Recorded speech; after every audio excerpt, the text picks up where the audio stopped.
Hello, friends. Welcome to the Friends of Park County podcast. Today, we'll be discussing some state and regional water quality issues and the challenges to it that ensuring that we have clean, clear water. I'm Randy Carpenter, Executive Director of Friends of Park County. Friends of Park County is focused on a single issue, managing growth in Park County to protect the awesome assets we enjoy here. We can see what could be in our future if we look west to the Gallatin Valley. Sprawling subdivisions, disappearing wildlife habitat and farmland, and serious threats to water quality. And speaking of which, water quality is a particular concern for us here in Park County. The polling we've conducted, along with surveys conducted by the Park County Community Foundation, shows that people overwhelmingly care deeply about water quality and want to find ways to protect it. Water, as they say, is the stuff of life. It's the key to the health of our families, our quality of life, and the economy of Park County. But as we continue to grow and as housing and commercial development continue, our water quality will not be protected unless our governments at the federal, state, and local level have policies that ensure that the inevitable pollution from development is adequately treated. But is this actually happening? I'm delighted to say that our guest today is someone who knows more about this issue than just about anybody in the state. Guy Alsentzer is Upper Missouri Waterkeeper's Executive Director. If you remember from our last podcast, he and his staff won a resounding water rights victory that directly and significantly protects water rights in the state. Again, today we'll be talking about water quality. Guy, welcome. Thanks for having me. Glad to be here. Hey, I'd like to start today by getting a better understanding of water quality standards. Upper Missouri Waterkeeper challenged the federal EPA's approval of Montana's water quality standards, moving from objective numeric based standards to more subjective narrative standards. Why did you challenge this approval? Well, we challenged it because it's contrary to federal law, EPA's rules that have been on the books for over 50 years, and likewise because it lacks a scientific basis. But I think in order to appreciate these basic conceptual frameworks, we really need to understand what we're talking about and why a regulatory framework for water pollution is critical to Montana's future. So, as a first matter, what we're talking about is nutrient pollution. Now, nutrients come in a lot of shapes and sizes, but we're fundamentally talking about nitrogen and phosphorus. Okay. This is the stuff that's fertilizer that you could see put on a field. You might use it to, help fertilize your grass on your personal property. But here's the thing, too much of a good thing is a bad thing. Nutrient pollution in excessive amounts causes and contributes to the algal blooms and the noxious plant growths that we see in waters across the state. And those are not only aesthetically displeasing, but they have nasty biological effects. They deplete oxygen for fish and wildlife, and they can create toxic conditions and severe degradation, which is to say, we're not only making it such that fish can't live there. But if your dog drinks it, your cattle drink it, or you irrigate with it, it can literally be toxic. So, why do we care about this? Well, we care about it because we have standards on the books that say, as a matter of both federal and state law, we have to protect our waterways, and they're because we depend on these waterways. We use them in many different respects, and the ways in which that we judge what is a healthy waterway or what would do harm is based upon this esoteric phrase, a quote, water quality standard, unquote. And what we're really talking about today are how do we define what can cause harm with nutrient loading of our waterways.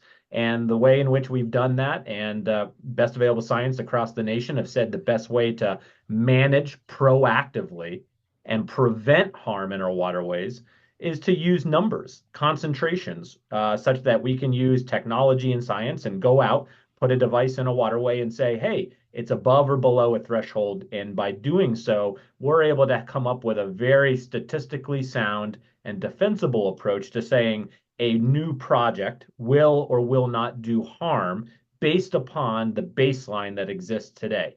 So, zooming out, it's a methodological process based upon nonpartisan independent science.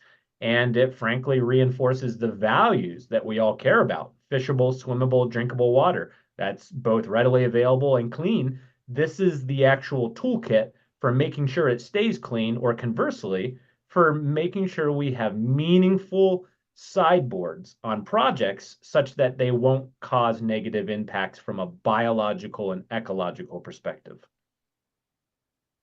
So when I look at the background, it looks like at the last legislative session, it was the state that decided they'd move from these numeric standards to narrative standards. And one of the reasons they gave was that was a variance process that, it's unique situations that the State Department of Environmental Quality, or DEQ, said made the when you challenge those variances, they said that the numeric nutrient standards became technologically infeasible because there were no variances allowed. Is that actually the case? It's not how I understood it, but that's what the state said.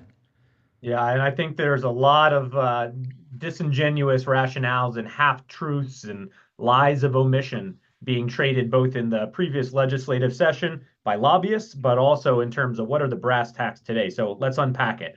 First and foremost, when we adopted numeric nutrient criteria, again, these are the actual numeric expressions of concentrations of nitrogen and phosphorus Mm-hmm. that can safely be in Montana's surface waters, most of them being the smaller order streams which feed our main stem. So in Park County, of course, the Yellowstone is not just the Yellowstone, it's the aggregation of dozens of headwaters. Sure. And numeric nutrient criteria applied to those headwaters throughout this most of the state. And Okay. the basic premise was, hey, these are values that are in fact reflecting the fact that we live in a headwaters state, which is to say we have the bounty of a relatively clean and healthy outdoors. And these small order streams, what have you, they're pretty darn sensitive to chronic loads of new nutrient pollution. And the reason that this scientific reality of an inherent sensitivity to nutrient pollution in Montana's waterways is relevant is that you're right. If you think about existing polluters, so municipalities, industrial facilities, commercial facilities, what have you, those that have the proverbial pipe in the river, as well as those that are more diffuse but still put pollution into our waterways, those sectors, to be able to attain these standards, requires them to fundamentally redo the way in which they've traditionally treated. If you think about a classic example, the city of Bozeman, or for that matter, the city of Livingston, they have over time incrementally improved their wastewater treatment such that what comes out of that proverbial pipe that goes in the river, they're trying to come up with and make sure that that's getting cleaner. And the problem is, once we develop these standards that say, okay, now we have a really good measuring stick for what in fact will cause or contribute to pollution and negative ecological effects in the river, we realized as a matter of science that the vast majority of sectors that have the pipes in the river and are loading our rivers right now, that they are in fact a part of the problem of why many stretches of rivers and waterways have these nasty algal blooms every year. And we know that in order to prevent those, we got to do more. So what did that actually mean? Well, it meant, as a matter of policy, we were recognizing, hey, we're going to have to do some significant infrastructure upgrades. And this is where the rubber meets the road. The lobbyists and many special interests said fundamentally, we don't want to do anything more. And they use a lot of rationales, but fundamentally, it's not about that we don't have technology as humans that can treat wastewater. We certainly do. Let's remember, men and women live in space. We certainly have the ability to treat water to a very high standard. The issue is that technology is very expensive. So when you have different sectors that are putting pipes in the river and they're contributing nutrient pollution, obviously the measuring stick is not or rather what the imperative to clean up doesn't always fall equally. And that's because there is a difference in terms of what a municipality can do to protect its local water resources and the economic burden on a municipality versus the burden on, for example, an industrial mine. One is making a profit margin and benefiting shareholders. The other is literally the drinking water and or treatment for, citizens of Montana. And our legislature, as well as the United States Congress, has recognized that there is a world of difference between whether industrial polluters should get a free pass when they're making profit off of externalizing the costs on the environment versus who, as in terms of a municipality, how should they have to bear the costs? And fundamentally, this whole rhetoric about we can't afford it and or it's not available has really conflated issues, which is there is a world of difference between what is necessary and can be done. We can treat our wastewater to eliminate the problem, but it's very expensive to get there for some municipalities. And for those that it's really expensive to get to, the outcome of roughly 10 years of litigation in federal courts from my organization, the state of Montana, various special interest groups, and the federal EPA. Well, the outcome is this. If you're a municipality and it's going to cause significant economic burden on your ratepayers to have to upgrade to better protect local water quality, you don't have to do it overnight. You can have an almost infinite amount of time to come into compliance. And what we're really looking at are these 5-year permit cycles that federal law requires.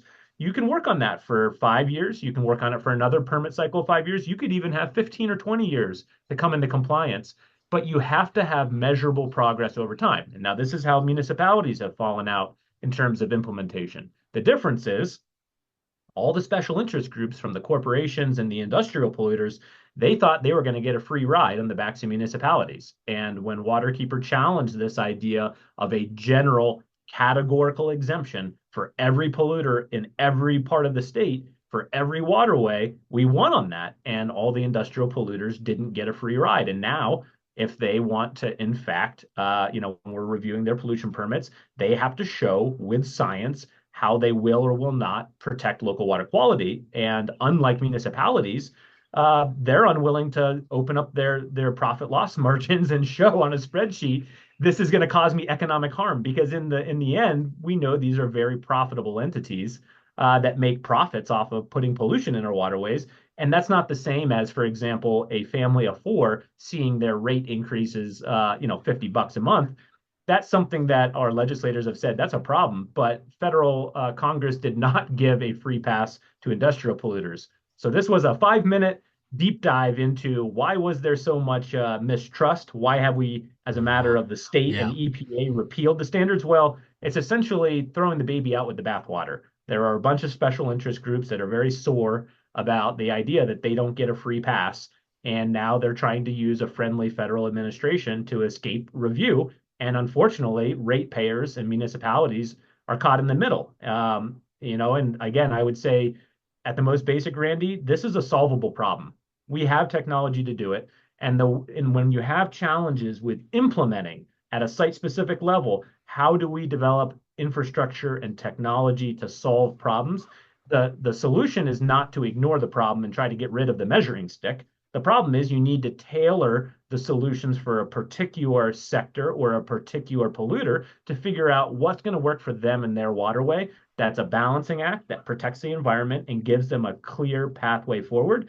The solution is not what we've done, which is we're going to nix the entire body of science that tells us how we can prevent harm or recognize harm is occurring.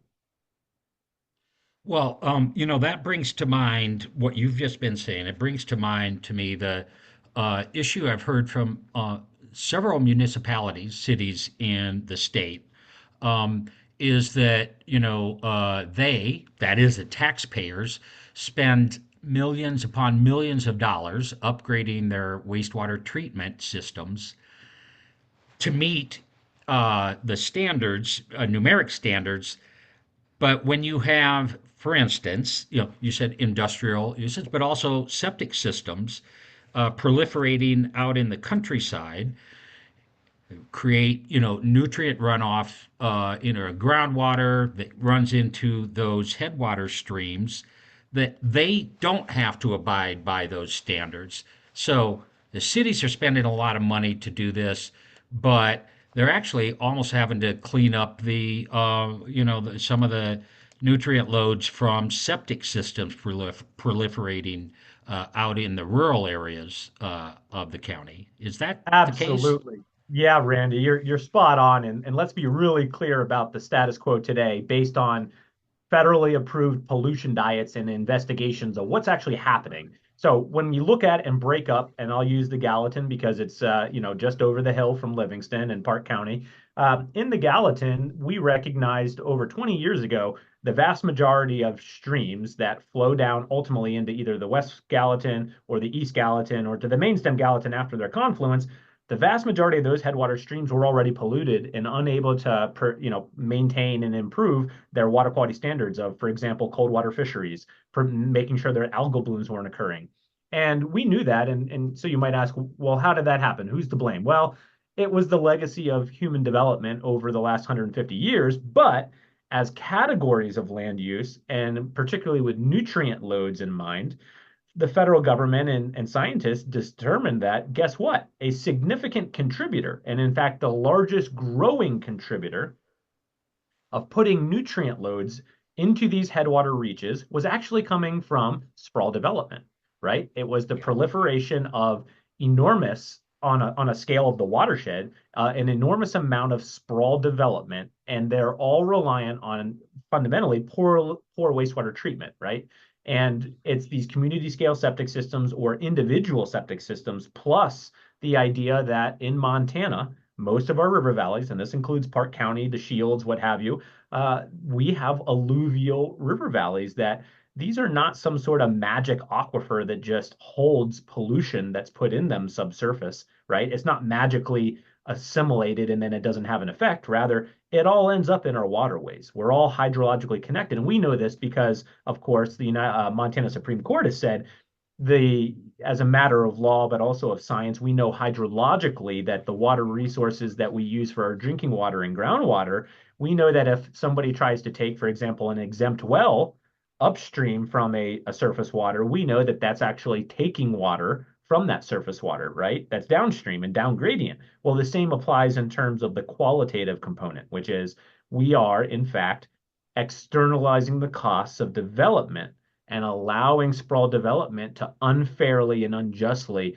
put its cumulative burden of poorly treated wastewater into our aquifers. And those aquifers are slowly but surely discharging that pollution over time into our surface waters. And so when you think about this as a pie chart, yeah, the municipalities have clear responsibilities under law, and so do industrial sectors to control their pollution, and they feel it's an unfair burden.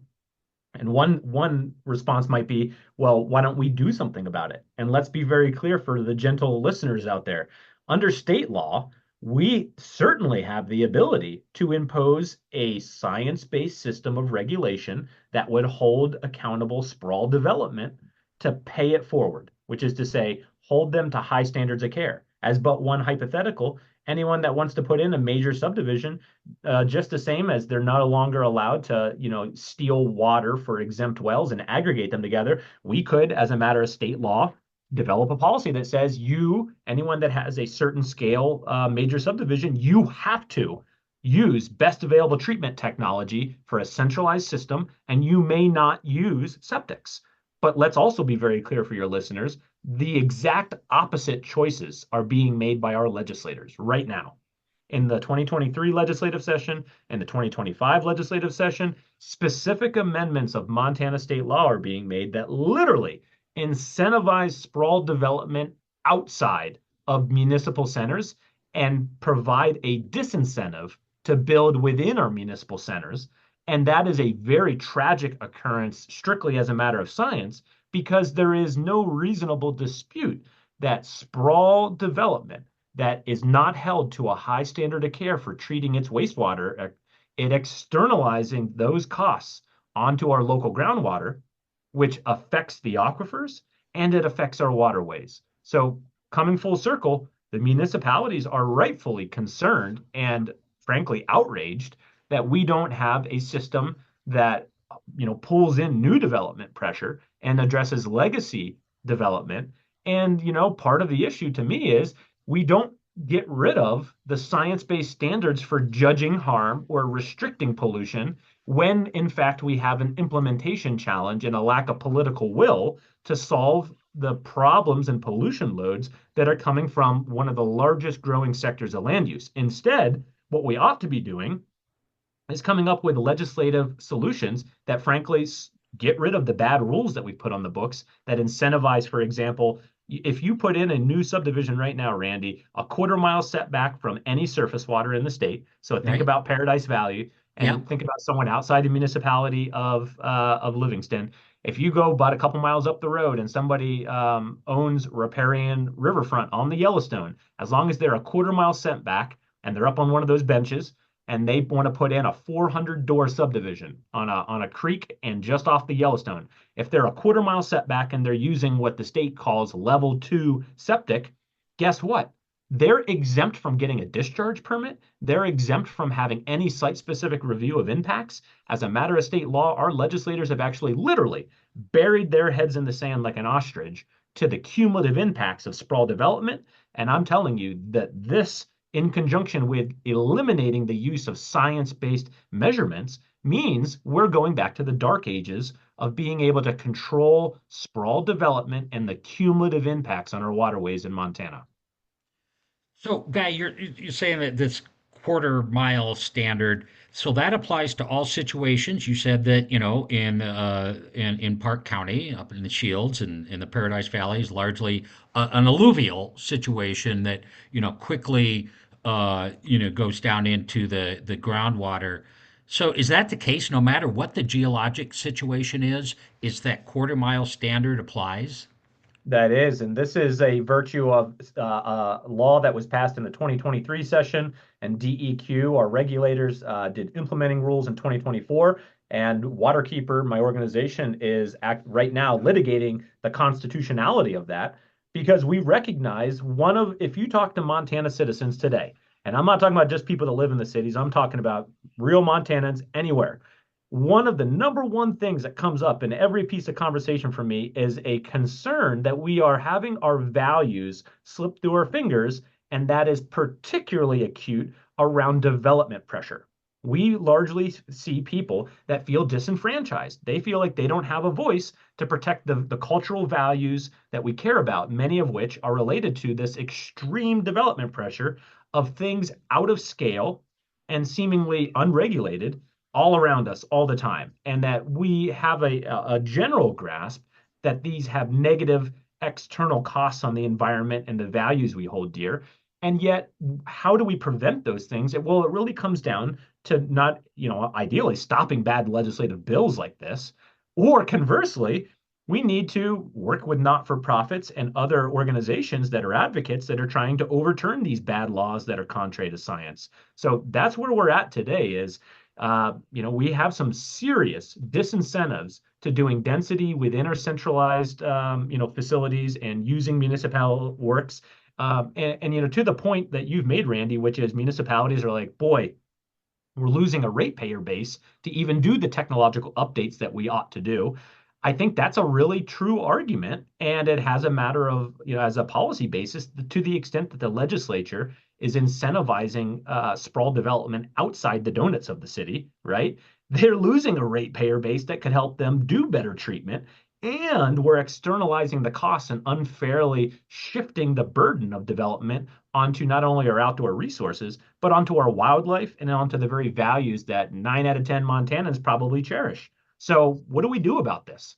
Well, we got to start holding the state accountable. And that means getting more engaged in both the legislative session. And frankly, if we can't stop bad decisions in the session, well, we need to stand up and we need to sue the government to overturn laws that are going to diminish the very foundational wealth of our state, which is our water resources. So, the very first podcast that we did at Friends of Park County was with you, if you remember. And, the main topic was, the connection between land use and water quantity we were talking about there. But it's so clear that the connection between land use, that is, how do we grow? Do we sprawl out into the countryside, or do we focus our growth into cities where water gets treated at a very high standard? It sprawl really affects water quality in addition to disappearing wildlife habitat and disappearing farmlands and tax burdens on providing services to far-flung development, it's maybe one of the most important issues that is affecting is water quality. I would agree with that. And Randy, let's also go back to the Horse Creek Hills decision from the district court. And Yeah.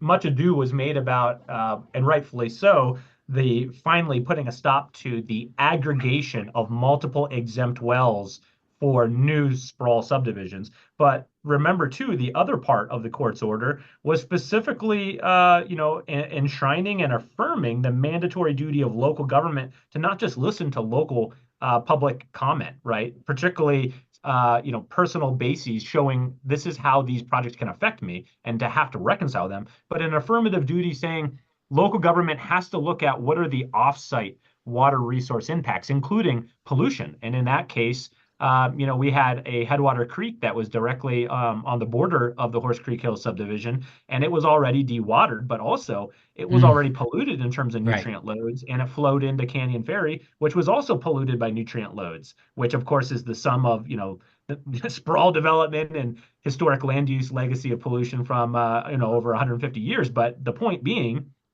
if we're not going to have standards for judging health anymore, and we're going to, bury our head in the sand about the cumulative impacts of not just a single proposal, but others like it in the same watershed, well, obviously we're abandoning science-based modalities for protecting ourselves from harm. It's like cutting off your toes to spite your foot, which obviously makes very little sense.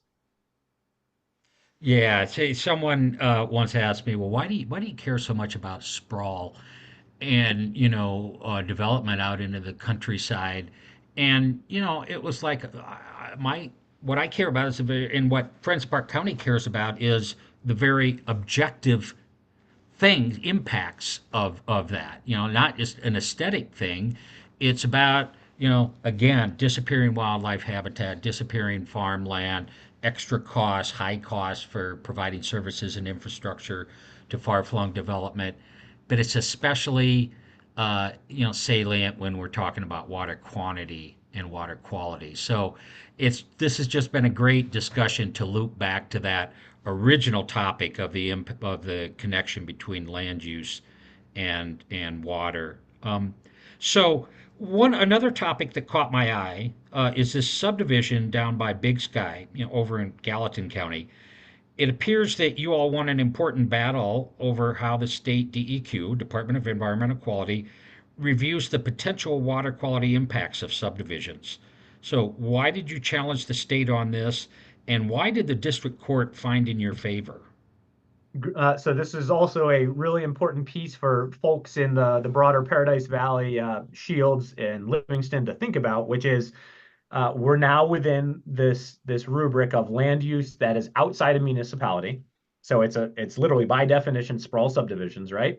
And in this case, we're talking about the Gallatin River being about a quarter-mile setback from this subdivision. Right. And the developer in this case was proposing to use 8 different community scale septic systems. And I did not misspeak. 8 community scale septic systems instead of, for example, doing a high level of treatment with a advanced centralized facility. We're going to do 8 community septic systems spread out for phase 1 of multiple phases of development. And the interesting thing is the state, when is essentially bending its knee in that case to the developer. The developer said, "Well, this is what we want to do, and this is what we're proposing," and the state either lacked the political will or didn't have the fortitude to say, "Well, that's ridiculous. Why would we want to essentially allow multitudes of community septic systems a quarter-mile from the river?" And because they made a decision internally to not require it to have a discharge permit, they chose to they tried to avoid doing any meaningful review under our bedrock clean water law, the Water Quality Act, and instead tried to review it under what is these antiquated subdivision laws called the Sanitation and Subdivision Act and Yeah. our Public Water Supply Treatment and Distribution Act, which are laws that largely predate our modern water protection laws that came out of the 60s and 70s, and frankly are the mechanisms for making sure that we're not polluting.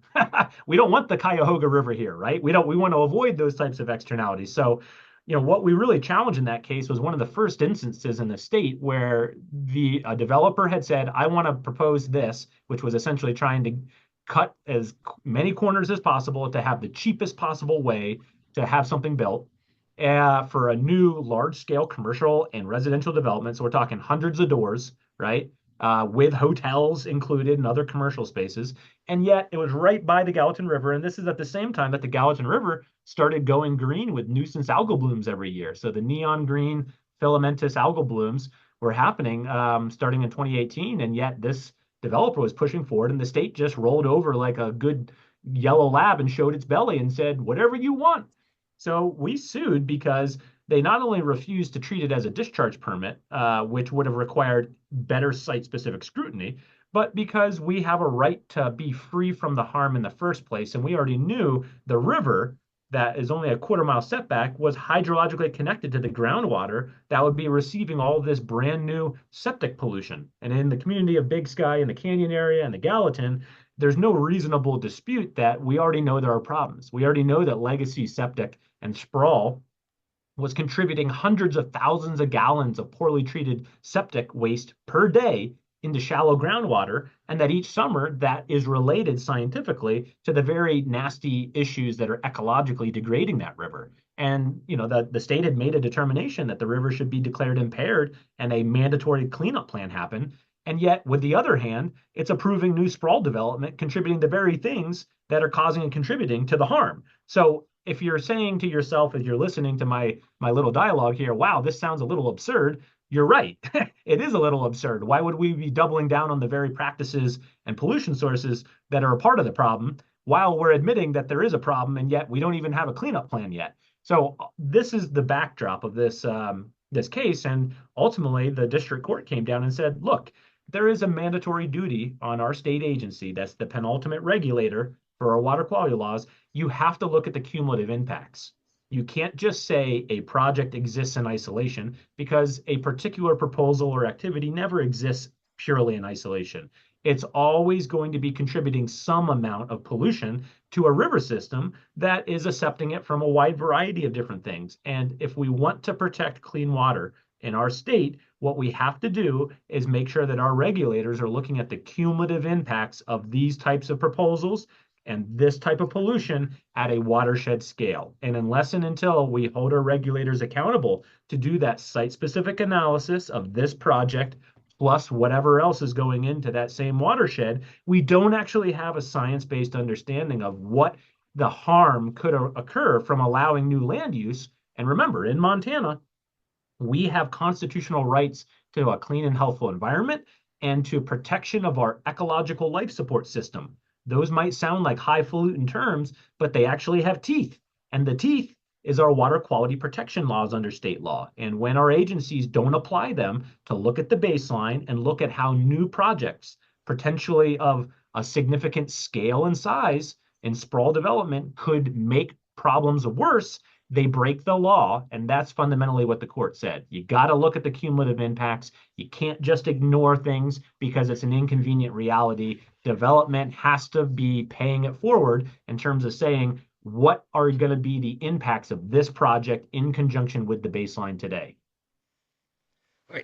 So this brings up the question in my mind is, I mean, wouldn't it be easier or easier to ensure that water quality is maintained, that water quality is adequately treated out of these rural, non-city subdivisions, to have one, high standard system serving the whole development and maybe developments adjacent, rather than these diffuse septic systems here, here, here, and here. You said 8 of them in just phase one of this development. Why doesn't the state just say, hey, this is a big development, cumulative impacts. You have to do one system. It's similar to a municipal system that we all pay Yes. for these sorts of developments. Why doesn't the state say that?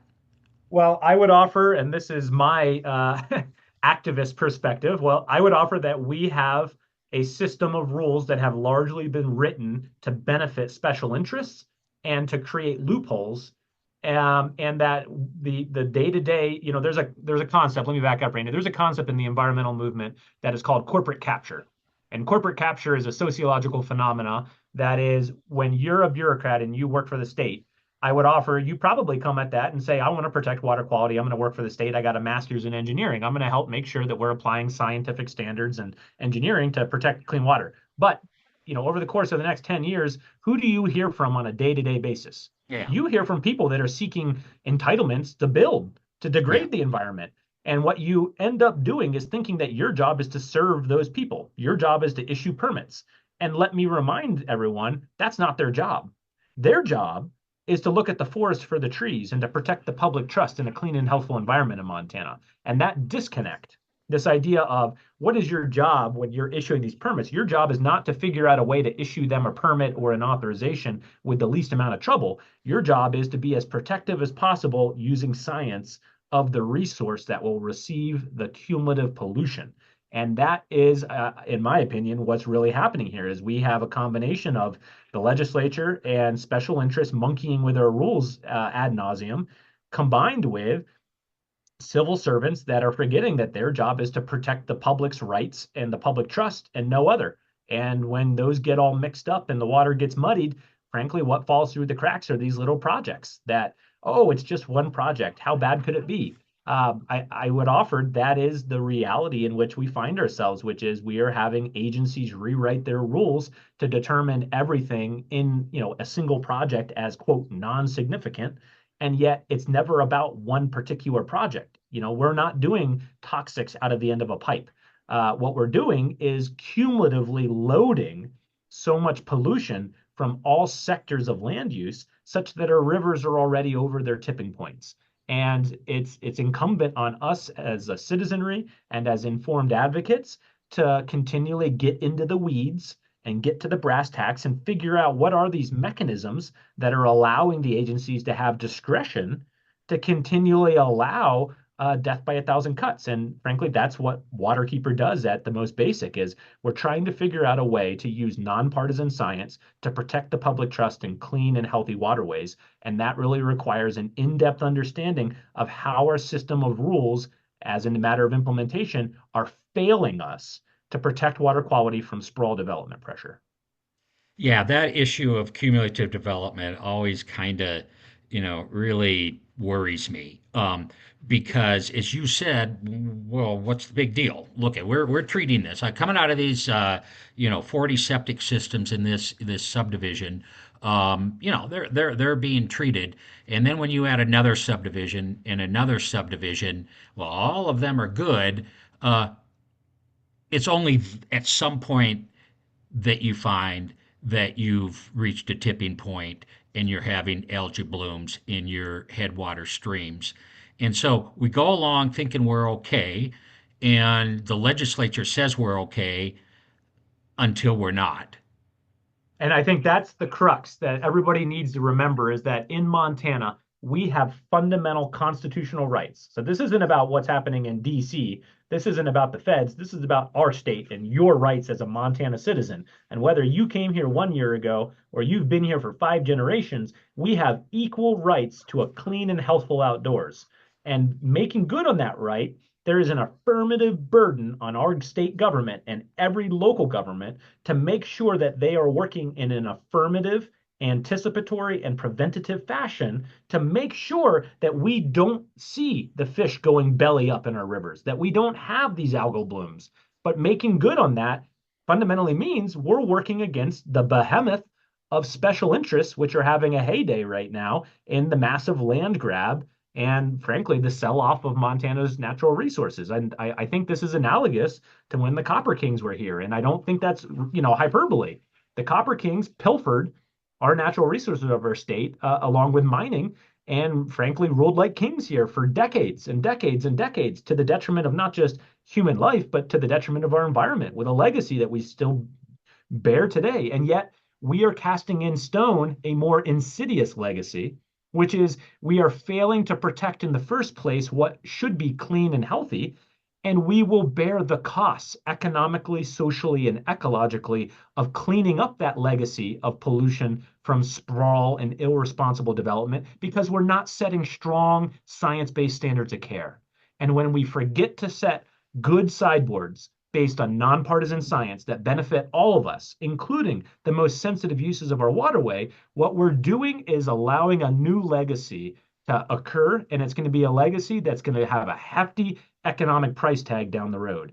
And it's much cheaper to have an ounce of prevention than it is a pound of cure down the road.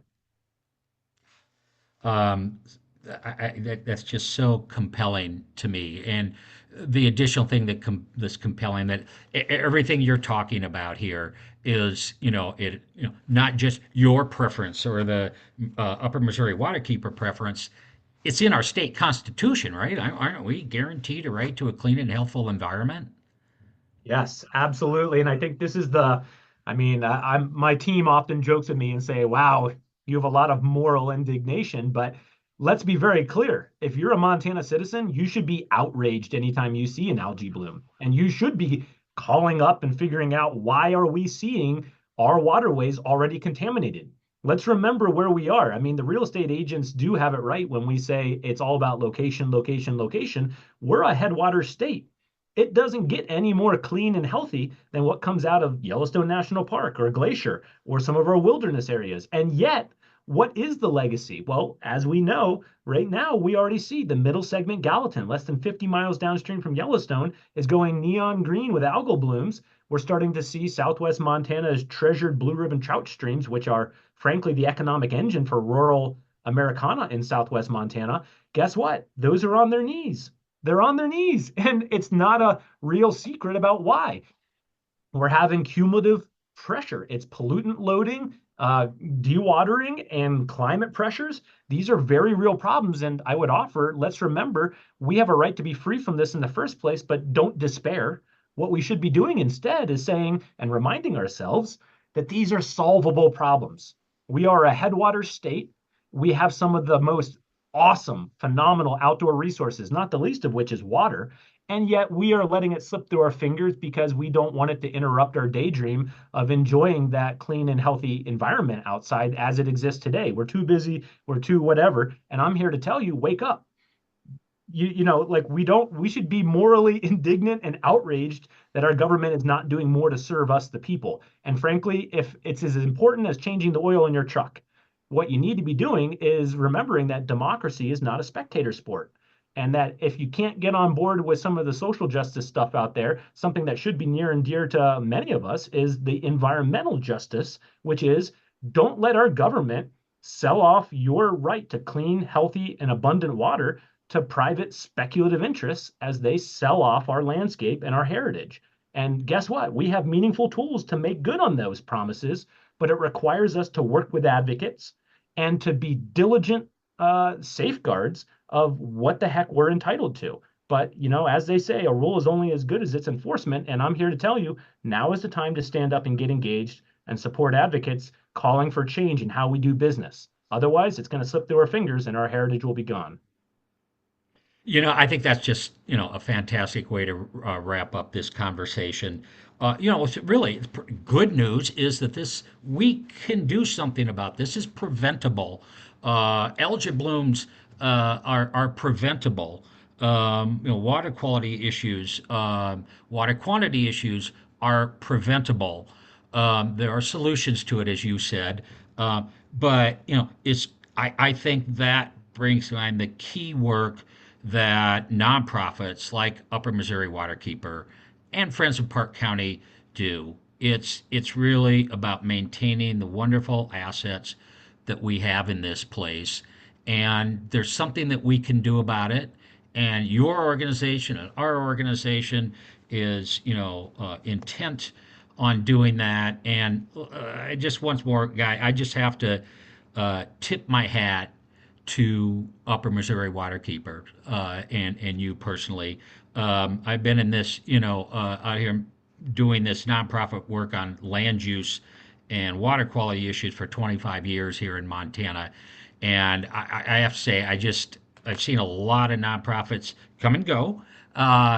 I just feel like Upper Missouri Waterkeeper is, really at the, state, regional level, the most effective, smartest organization that there is out there. So I thank you for your hard work and continuing to, really serve us, the people, here in Montana. So with that, let's wrap it up. So I'd just like to make sure that you all like and subscribe to us on social media, friendsofparkcounty.org. You can find this podcast on YouTube or wherever you get your podcasts. And frankly, I'd like to thank our supporters who make this work possible. We are deeply grateful.